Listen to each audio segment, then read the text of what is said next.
أحد ضباط البحرية السعودية يتحدث عن الجيش المصري قائلا: كنا نسمع دائما مقولة خير أجناد الأرض، ولكننا لم نخض معهم معركة من قبل، وعندما انطلقت عملية عاصفة الحزم كنا على موعد مع الحقيقة، فأدهشنا أداء الجيش المصري لدرجة جعلتنا غير قادرين على استيعاب ما يحدث أمامنا.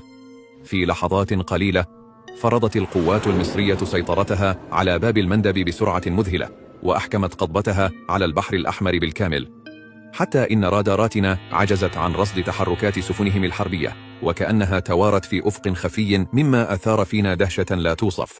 لكن قبل أن نبدأ، إذا كنت تحب الجيش المصري اضغط لايك، ولنمنح هذا الفيديو إعجابا. تحية لجيش مصر الباسل، درع الأمة وحصنها المنيع، وحائط الصد الأول للعرب والمسلمين. ولكن المفاجأة الكبرى كانت في الطيران البحري المصري الذي كان يؤمن القوات بحرفية مذهلة دون أن نتمكن من رصده مسبقا.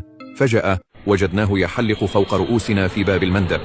كانت ضرباتهم دقيقة بشكل مدهش، كأنهم يصيبون أهدافهم بلا خطأ.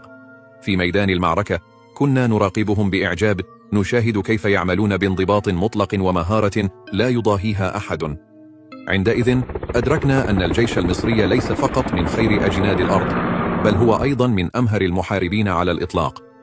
وفي تلك اللحظة تمنيت لو أن كل جيوش العالم تتحلى بهذا التفاني وهذه العزيمة.